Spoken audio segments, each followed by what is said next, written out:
Telugu Desam party జాతీయ ప్రధాన కార్యదర్శి నారా లోకేష్ చేపట్టిన యువగళం పాదయాత్ర ముగింపు సందర్భంగా విజయనగరం, భోగాపురం, పోలేపల్లి వద్ద ఏర్పాటు చేసిన సభకు రాష్ట్ర టీడీపీ ఉపాధ్యక్షులు, కొత్తపేట టీడీపీ ఇన్ఛార్జ్ బండారు సత్యానందరావు ఆదేశాల మేరకు కొత్తపేట నియోజకవర్గం నుండి భారీగా టీడీపీ శ్రేణులు తరలి వెళ్లారు.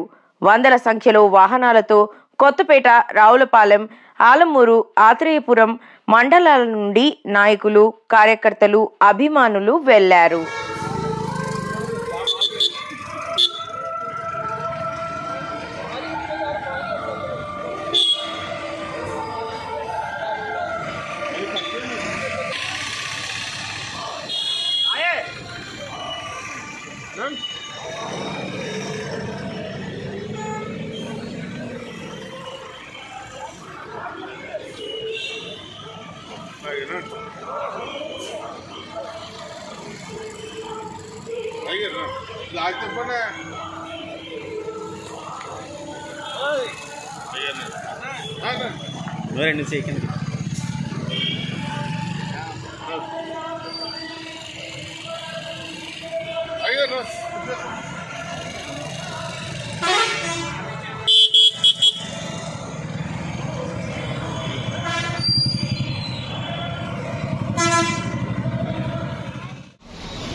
సంతోషంగా ఉందండి.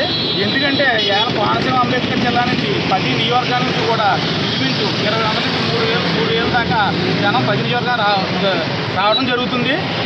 ఈ ఆనందాన్ని, ఈ జన సందోహాన్ని చూస్తుంటే 100 రోజుల్లో చంద్రబాబు నాయుడు గారు సీఎం అవుతుంది కాదు, ఇప్పుడే సీఎం అయినంత ఆనందం మొత్తం ప్రజల్లోని, మా తెలుగుదేశం కేటలు అందరిలోనూ కూడా ఉంది. మీకు ఉదాహరణగా మేము కొత్తపేట నియోజకవర్గం మా స్థానికంగా మా బండారు సత్యానందరావు గారు ఆయనకి అక్కడ కార్యక్రమం ఆఫీసులో ముందెళ్ళిపోయాడు.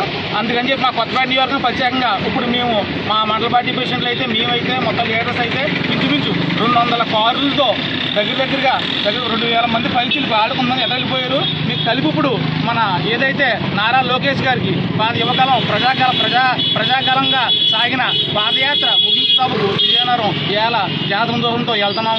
ఇది రేపొద్దున్న తెలుగుదేశం పార్టీ అధికారం రావటం 100-200% ఖాయం. ఈ రోజు ఏదైతే ఉందో ఎప్పుడూ కని విరి ఎరగని రీతిలో మన నారా లోకేష్ గారు పాదయాత్ర చేసి ఇంచుమించు 226 రోజులు పాదయాత్ర చేసి 97 నియోజకవర్గాలు కవర్ చేసి 2,100 గ్రామాలు కవర్ చేసి ఏళ్ళ ప్రజల్లో ప్రతి కుటుంబానికి ఒక కొడుకు కింద, ఒక తాతకి, ఒక అవ్వకి, మనవడి కింద, ప్రతి ఒక చెల్లికి, ఒక తమ్ముడికి, అన్న కింద ప్రతి ఒక్కళ్ళు కుటుంబంలో సమేతంగా కలిసిపోయి అందరి బాధలు, అందరి ఆవేదనలు అర్థం చేసుకుని రేపొద్దున్న తెలుగుదేశం ప్రభుత్వం రాగానే ఏదైతే ఉందో జగన్మోహన్ రెడ్డి ముఖ్యంగా ఈ రాష్ట్రంలో యువతని స్వర్ణాంధ్రప్రదేశ్ ఉన్న రాష్ట్రాన్ని ప్రఖ్యాతప్రదేశ్గా మార్చేయడం కాకుండా యువతను నిరుద్యోగ యువతగా మార్చేసి మొత్తం యువత జీవితాలతో ఆడుకున్నాడు. రేపొద్దున మాలాంటి యువతకి ఎంతో మందికి ఆదర్శంగా నిలుస్తూ యువగలం పాదయాత్ర చేసి రేపొద్దున ప్రభుత్వం రాగానే కూడా నిరుద్యోగ యువత అందరికీ కూడా ఉపాధి కల్పించి రాష్ట్రాన్ని మళ్ళీ సస్యశ్యామలంగా చేసి చంద్రబాబు నాయుడు గారు హయాంలో సీఎంగా రాష్ట్రం అంతా కూడా మళ్ళీ స్వర్ణాంధ్రప్రదేశ్గా మారుద్దని చెప్పి మేము అందరూ ఆకాంక్షిస్తున్నాం.